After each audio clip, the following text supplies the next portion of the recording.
Commercial invoice এটা মূলত সাপ্লায়ারের প্যাডে হবে, অর্থাৎ যিনি এক্সপোর্টার প্রোডাক্টটা সাপ্লাই করবেন ওনার কোম্পানির প্যাডে হবে। এটাও ঠিক অনেকটা আগের মতোই, এই ডকুমেন্টসটার উপরেও বড় করে লেখা থাকবে কমার্শিয়াল ইনভয়েস। দেন হলো আপনার যিনি শিপার ওনার ডিটেলস থাকবে, তারপরে যিনি কনসাইনিং অর্থাৎ ইম্পোর্টার ওনার ডিটেলস থাকবে, তারপর প্রোডাক্টের নাম থাকবে, টোটাল কোয়ান্টিটি থাকবে, নেট ওয়েট থাকবে, গ্রস ওয়েট থাকবে, দেন হলো প্রাইস থাকবে। প্রাইসের ক্ষেত্রে ইউনিট প্রাইসটা আলাদা করে থাকবে এবং টোটাল প্রাইসটা আলাদা করে থাকবে। তারপর এইচএস কোড উল্লেখ করা থাকবে। দেন হলো আলাদা করে টোটাল প্রোডাক্টের ভ্যালু কত সেটা উল্লেখ থাকবে, ফ্রেট কস্ট কত সেটা উল্লেখ থাকবে।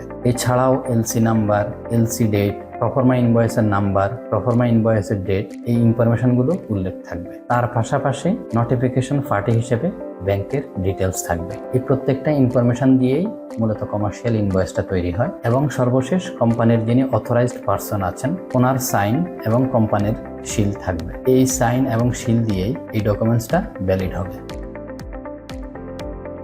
প্রোডাক্ট স্পেসিফিকেশন এটাও সেম, যে কোম্পানি প্রোডাক্টটা এক্সপোর্ট করবেন অর্থাৎ সাপ্লায়ার ওনার কোম্পানির লেটার প্যাডেই এই স্পেসিফিকেশনটা তৈরি হবে। তো এই স্পেসিফিকেশনও সেম আগের মতোই থাকবে। নর্মালি এই ডকুমেন্টসে অনেক সময় উপরে বড় করে লেখা থাকে স্পেসিফিকেশন, আবার বিভিন্ন কেমিক্যালের ক্ষেত্রে লেখা থাকে সার্টিফিকেট অফ অ্যানালাইসিস, যেটাকে আমরা সংক্ষেপে ওয়া বলে থাকি। তো এক্ষেত্রে যেটা হয় সেটা হলো এখানে মূলত প্রোডাক্টের স্পেসিফিকেশনটা উল্লেখ করা হয়। তো এর ভিতর নর্মালি থাকে প্রোডাক্টের পিউরিটি কত পার্সেন্ট অথবা প্রোডাক্টের এসএ কত পার্সেন্ট, দেন হলো প্রোডাক্টের কালার কি, প্রোডাক্টের ময়েশ্চার কত পার্সেন্ট, প্রোডাক্টে কোনো ধরনের ফরেন ম্যাটার আছে কিনা, ফরেন ম্যাটার থাকলে সেটা কত পার্সেন্ট, দেন হলো এটার পিএইচ কত পার্সেন্ট, অথবা এখানে মেল্টিং পয়েন্ট আছে কিনা, মেল্টিং পয়েন্ট থাকলে সেটা টেম্পারেচার কত, প্রোডাক্টের কোনো ধরনের স্মেল আছে কিনা, এই জাতীয় সকল ইনফরমেশন মূলত এই স্পেসিফিকেশনে থাকে। তো পৃথিবীর প্রত্যেকটা প্রোডাক্টেই আপনি এই ধরনের স্পেসিফিকেশন পাবেন। প্রোডাক্ট ওয়াইজ এই স্পেসিফিকেশনগুলো ভ্যারি করে।